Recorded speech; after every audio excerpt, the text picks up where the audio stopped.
نہیں سنا سکتے. آپ مفہوم بتا سکتے ہیں کہ جی موضوع رسالت تھا, یہی آپ نے دلیلیں دی, لفظوں کو نہیں دہرا سکتے. ایسا ہی. پھر مجھے آپ بتائیں, آپ اتنے پڑھے لکھے احباب بیٹھے ہیں, مجھے ایسے طالب علم کی 1 گھنٹے کی تقریر اتنے اہل علم نہیں بتا سکتے. نبی کی 40 سال کی تبلیغ,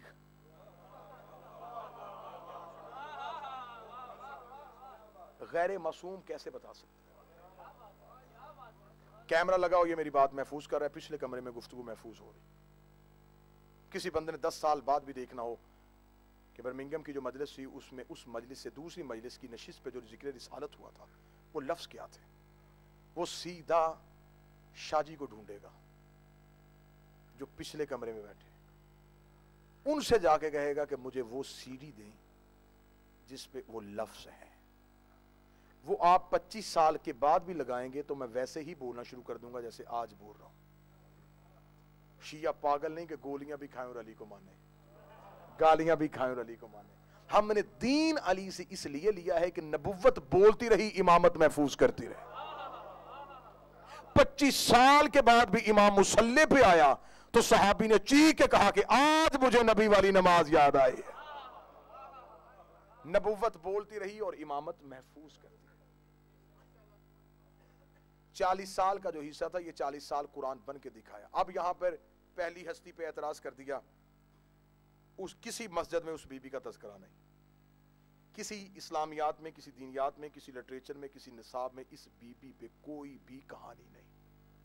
جس نے اسلام کو مان لیا اور جس نے سب سے زیادہ محنت کی, اس کے بارے میں کہہ دیا انہوں نے کلمہ ہی نہیں پڑھا. حضرت عمران, ابو طالب تو کنیت ہے نا, طالب کے باپ, صلی اللہ محمد والے. زیادہ آپ بھی جب نام لیا کریں گے تو حضرت عمران کہا کریں. یہ بھی ایک سازش تھی کہ کتابوں میں ابو طالب نام مشہور کر دیا جائے تاکہ اصل نام چھپ جائے, کیونکہ حضرت عمران نام یاد رہے گا تو بچے گھر میں جا کے مولوی صاحب پوچھیں گے کہ آل عمران کون ہے. یہ جو قرآن میں آل عمران ہے, یہ آل عمران آخر کون ہے؟ قبلہ میں پوری ذمہ داری کے ساتھ کہہ رہا ہوں کہ آل عمران کا ترجمہ ہے عمران کی آل. ٹھیک ہے, سادہ ترجمہ, بالکل سادہ, عمران کی آل. اس کا مطلب کہ کوئی عمران ہے جس کی آل کے لیے صورت آئی ہے. آپ حضرت ابو طالب کو نہیں مانتے, آپ نہ مانیں, مجھے عمران ثابت کر کے دکھائیں. پوری ممبر کی ذمہ داری کے ساتھ, پوری تاریخ کی ذمہ داری کے ساتھ میں ممبر سے جملہ اتنے اہل علم کے سامنے کہہ رہا ہوں. مذہب اسلام میں 3 ہی عمران آئے ہیں. پہلے عمران حضرت موسیٰ کے باپ, دوسرے عمران حضرت عیسیٰ کے نانا, تیسرے عمران حضرت علی کے والد گرامی. قرآن میں سورہ عمران نہیں, آل عمران ہے. ان تینوں میں سے جو بھی عمران ہے اس کی اولاد کا ہونا ضروری ہے. اگر موسیٰ کا باپ تھا, موسیٰ کا تو بیٹا ہی کوئی نہیں تھا. اگر عیسیٰ کا نانا تھا, عیسیٰ کی تو شادی نہیں ہوئی تھی. تیسرا ایک ہی عمران بچتا ہے. قرآن میں آل عمران زندہ ہے, پردے میں لال عمران زندہ.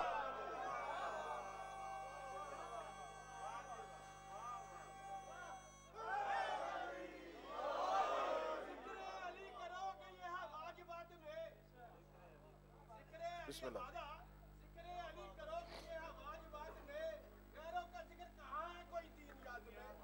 اسلام سے نہیں تھا جن کا کوئی واسطہ, وہ نام کیسے آگے اسلام کا؟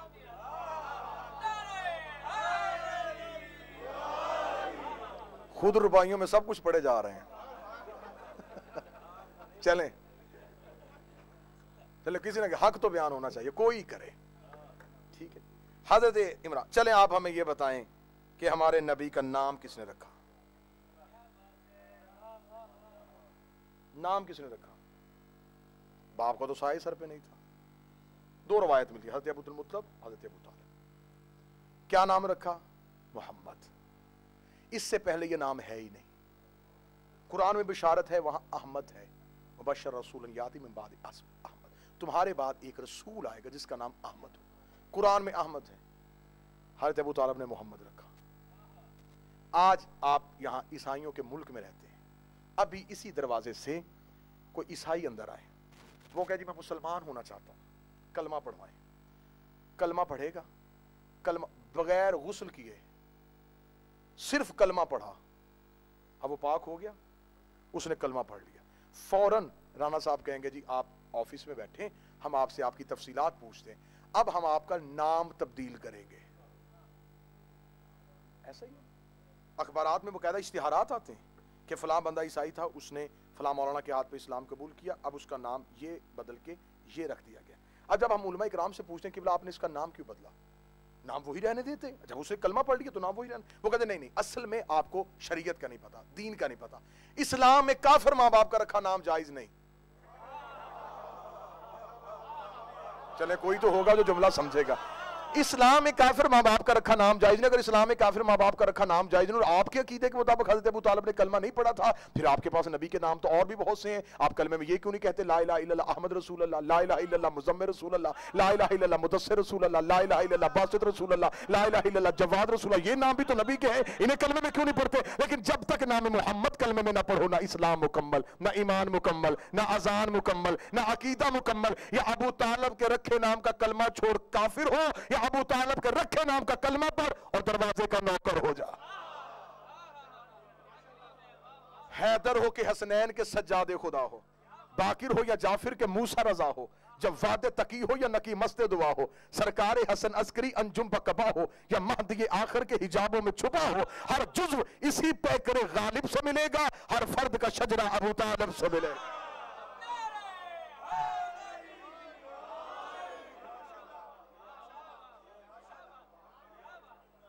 چلیں آپ کہتے ہیں جی کلمہ نہیں پڑھا, ہمیں بتائیں ہمارے نبی کا نکاح کس نے پڑھا؟ میں نے ایک مولوی صاحب سے پوچھا پاکستان میں جی ہمارے نبی کا نکاح, انہوں نے کہا جی حضرت ابو طالب. میں انہوں نے کہا نہیں کلمہ نہیں پڑھا تھا, نکاح پڑھا تھا. میں نے کہا کلمہ نہیں پڑھا تو نکاح میں کیا پڑھا تھا؟ تاریخ طبری 1, سیرت ابن حشام 2, سیرت حلبیہ 3, 3 کتابوں کے میں حوالے دے کے جا رہا ہوں. جب چاہے میں حوالے ممبر سے دکھانے کے, تینوں کتابیں اہل سنت کی. اب تو چھوٹی چھوٹی کتاب سے آگے ڈاکٹر طاہر القادری نے بھی لکھا ہے مومن قریش کے نام سے ایمان ابو طالب پہ. اتنی کتابوں میں حضرت ابو طالب کا وہ خطبہ نکاح لکھا ہوا ہے جو حضرت ابو طالب نے رسول کی شادی کے موقع پہ پڑھا, اور معتبر کتابوں میں لکھا کہ حضرت ابو طالب نے بی بی خدیجہ اور نبی کے درمیان بیٹھ کے الحمدللہ. آپ خاموش بیٹھے ہیں, قرآن اترنے میں بھی 15 سال باقی ہیں. اور حضرت ابو طالب الحمدللہ الذی جعلنا من ذریۃ ابراہیم ونسل اسماعیل واحکام للناس وجبنا الصفا وجبنا المروہ وختم النبی براسہ وہذا اخی محمد ابن عبداللہ وہذا شرفا ونبلا وفضلا کثیرا وہذا خدیجۃ المعظمہ محترمہ مکرمہ وحق مہر من مالی. حضرت ابو طالب نے دونوں کے درمیان الحمدللہ الحمدللہ الحمدللہ, تعریف اس اللہ کی, تعریف اس اللہ کی جس نے ہمیں ابراہیم کی نسل میں رکھا, جس نے ہمیں اسماعیل کی ذریت میں پیدا کیا, واحکام للناس ہمیں انسانوں کا حاکم بنا کے بھیجا, ختم نبی براسہ اللہ نے ہمارے سروں پہ تاج نبوت کو سجایا ہوا ہے. ہم صفا کے بیٹے ہیں, ہم مروہ کے بیٹے ہیں, کعبے کی چابی ہمارے گھر پڑی ہوئی ہے, ہم حاجیوں کو کھانا کھلاتے ہیں, ہم بھوکوں کو پانی پلاتے ہیں. اور یہ جملہ کہنے کے بعد کہا ہاذا اخی محمد ابن عبداللہ, یہ میرے بڑے بھائی عبداللہ کا بیٹا محمد ہے, وہذا شرفا ونبلا وفضلا کثیرا, پورے عرب میں اس سے بڑا شریف کوئی نہیں, پورے عرب میں اس کی فضیلت کا ثانی کوئی نہیں. میں اسے ساتھ لے کے تمہارے قبیلے کی محترمہ بی بی, تمہارے قبیلے کی معظمہ بی بی خدیجہ سے اس کا نکاح کروانے کے لیے آیا ہوں. اور اگلا جملہ بی بی خدیجہ کے خاندان کی آنکھوں میں آنکھیں ڈال کے علی کے باپ نے کہا حق مہر من مالی, جتنا خدیجہ کے خاندان والے چاہو مشورہ تم کرو, حق مہر میں دے دیتا ہوں, رقم تم بتاؤ, حق مہر.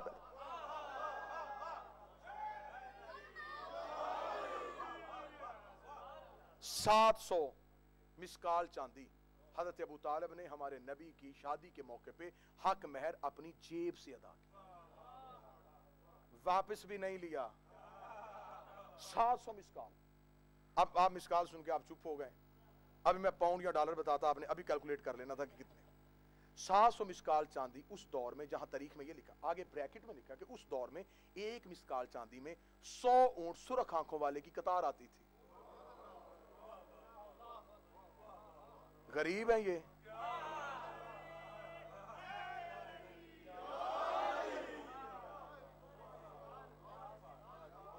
حیدر سے عداوت تجھے کر دیتی ہے اللہ, حیدر سے عداوت تجھے کر دیتی ہے اللہ. تم توڑنے لگتے ہو شریعت کے بھرم کو. عمران کو کافر جو کہا یہ بھی نہ سوچا, بیت اللہ نے رستہ دیا صرف اس کے ہی عرب.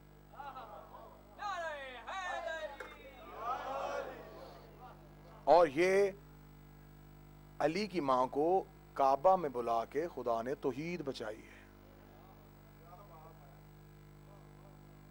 عیسیٰ کی ماں کو ہٹایا گیا تھا, بی بی وہ بھی کم نہیں تھی, وقت کی بطول تھی, اسے نکالا گیا, رہتی ہی اس گھر میں تھی, جب وقت ولادت فرمایا مریم نکل جا، یہاں بچے پیدا نہیں ہوتے، یہاں سجدے ہوتے ہیں، نکل میرے گھر سے۔ میرے اللہ تو نے اس بی بی کو ہٹایا، اس بی کے پاس اپنا گھر بھی تھا، اسے بلایا، فرمایا ہٹا کے بھی توحید بچائی، بلا کے بھی توحید بچائی۔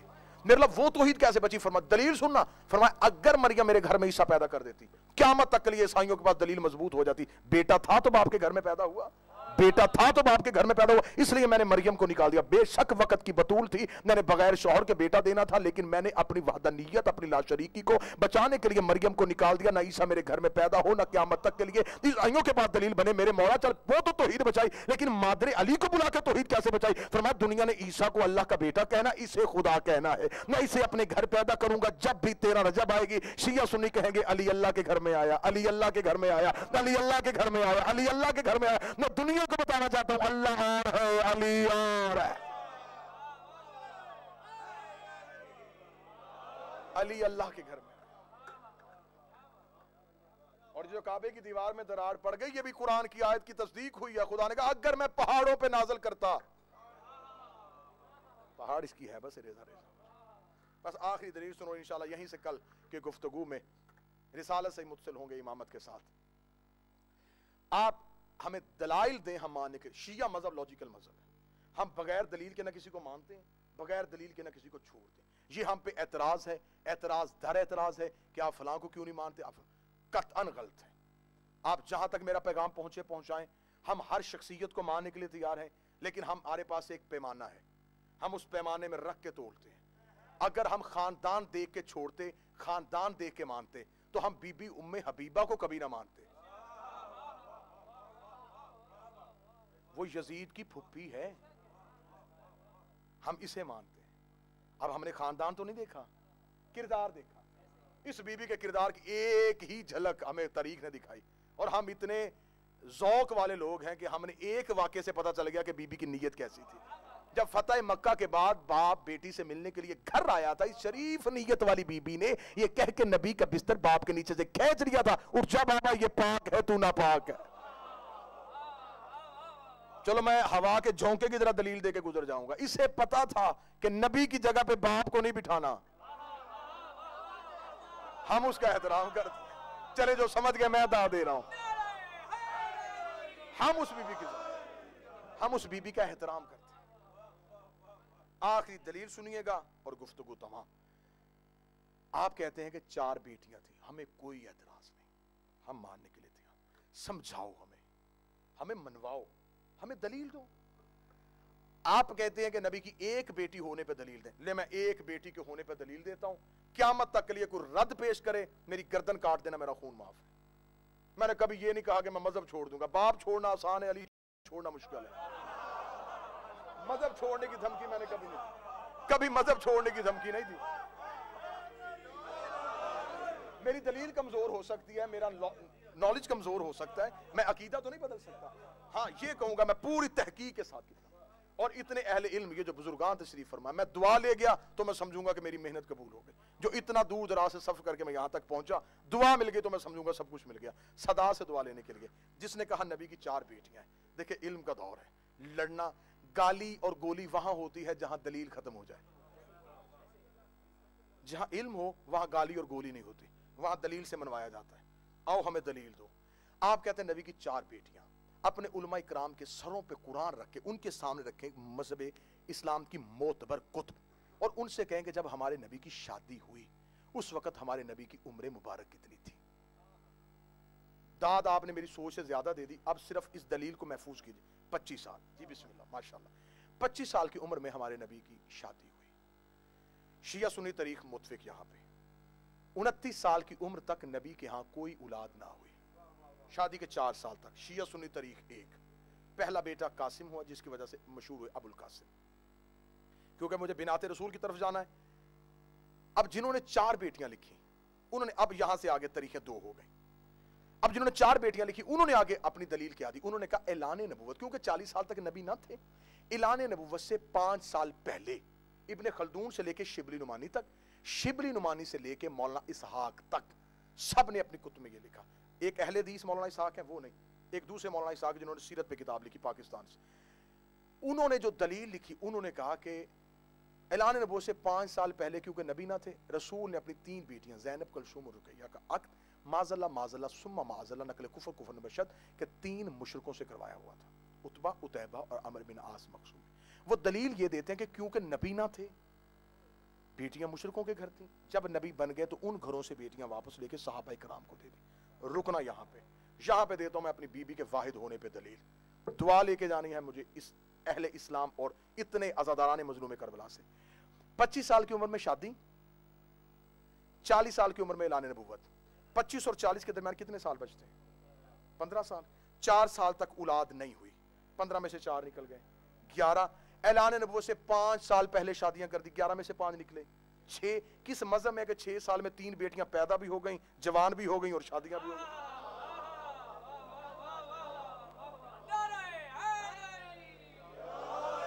بھئی ہمیں عمریں پوری کر کے دکھاؤ، ہم ماننے کے لیے تیار ہیں۔ بیٹیاں 4 ہیں، نواسے 2،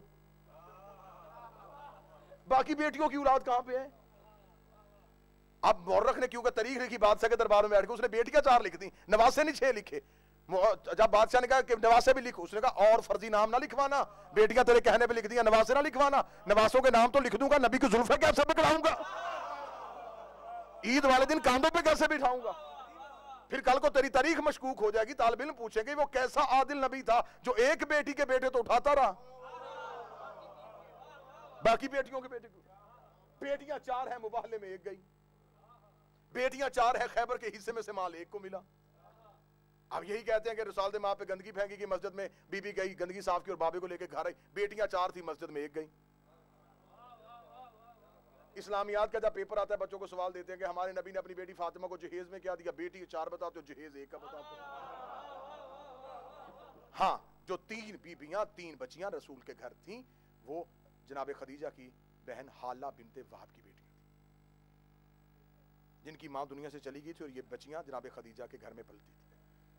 جب یہ بیوی نبی کے گھر آئی ہے تو اجازت رسول کے ساتھ ان بچیوں کو لے کے نبی کے گھر آئی، اور پھر اس گھر کو یتیم پالنے کا ہنر ایسا آتا تھا کہ مورخ نے یہ لکھا کہ ان کی بیٹیاں تھیں۔ نسل رسول کی امینہ ہے ایک ہی بی بی جس سے نسل رسول چلی، جو خاندان رسول کی تعارف بنی۔ حدیث کسا پڑھی جاتی ہے نا شیعہ گھر میں، فرشتوں نے کہا میرے اللہ یہ چادر کے نیچے ہیں کون؟ فاطمہ تو و ابوہا و بالوہا و بنوہا، ایک فاطمہ ہے، ایک فاطمہ کا باپ ہے، 2 فاطمہ کے بیٹے ہیں، ایک سیدہ کا شوہر۔